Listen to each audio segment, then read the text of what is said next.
Today on Random Recommendations.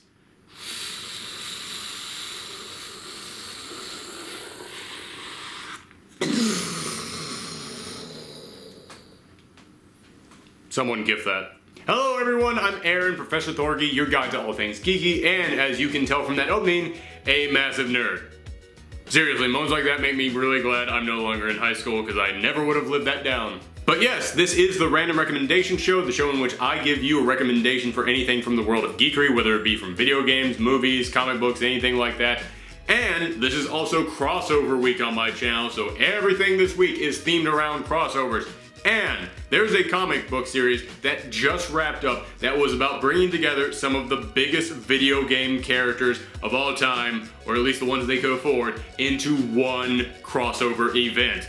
I am of course talking about the Mega Man and Sonic Worlds United crossover. Now, a little backstory on me. I have never read a Sonic or Mega Man comic in my life. Never, not one, zero, zilch. I'm a big fan of the games though, big fan of the games. Up until about 10 years ago when Capcom decided to stop making Mega Man games and Sega decided to stop caring about Sonic games. 10th year anniversary coming up, folks. But I do work in a comic book store, and as someone who works in a comic book store, over the past couple of years I've had numerous people recommend to me the Sonic and Mega Man comics, especially the Sonic comics. But I've never picked them up because, listen, Sonic fans, I love you. You guys are great. I love anybody out there who has a geeky property that touches them in just the right way and warms their heart, and they want to cherish it, and they want to share it, and they want to tell everybody about it. Anybody who does that, great. You're doing geekery God's work. Love you. Wonderful job. But sometimes you guys tend to see the world through Amy Rose-colored glasses. See what I did there?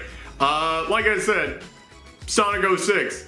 Most of the people who have recommended to me these Sonic comics are also the same people who tell me that Sonic 06 is not that bad, or that Sonic Boom is actually pretty good. So I hope you can forgive me for being kind of hesitant for checking these out, but this year, the Sonic and Mega Man comics, they crossed over for a 3-month-long event that just ended called Worlds United, and they already did a crossover last year called Worlds Collide, and I heard from many people that that was good. Once again, I had yet to check it out, but this year, they sweetened the pot.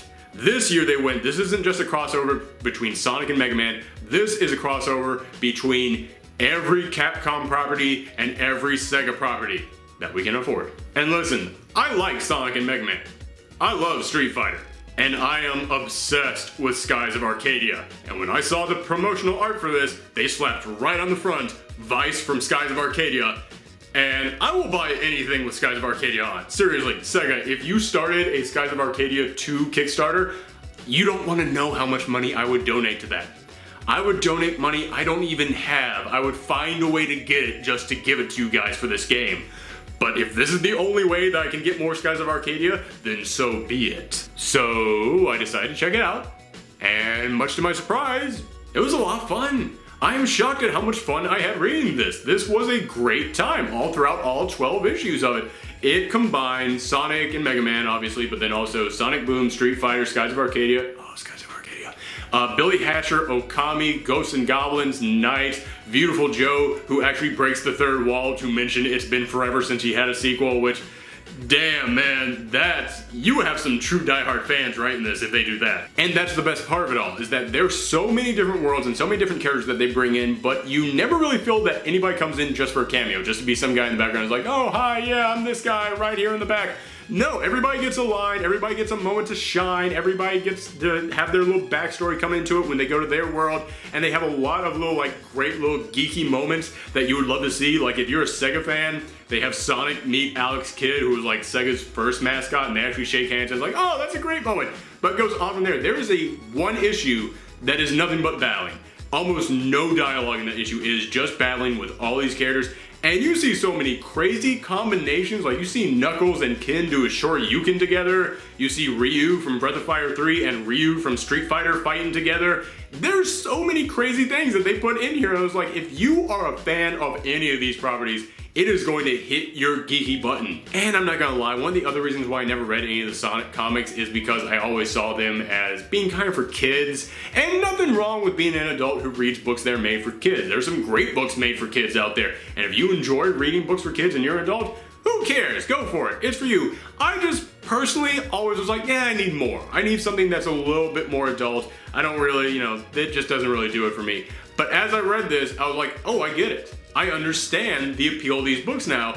This is a big, epic story that they're telling, so it's very filling. But at the same time, it's bright, colorful, fun, sweet, sugary. It's cake. Reading this crossover event was the equivalent of just having a really nice big piece of cake. And hey, I'm only human. I enjoy a nice big piece of cake every now and again.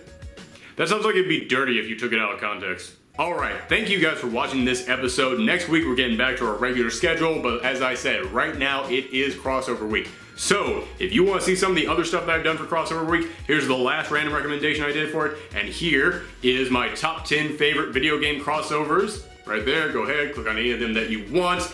And if you want to see more from me, then go ahead and click that subscribe button right over there. Or if you want to follow me on other forms of social media, then you can follow me on Twitter and Tumblr. You can click the links right there. Alright, thanks everyone. This is the dumbest angle I've ever had to stand at during one of these closing segments. I'm just gonna walk down these stairs. Okay, all those times I've had to end an episode by saying that's the dumbest thing I've done on an episode, I take it all back. That was the dumbest thing I've ever done on an episode. Bye, everyone.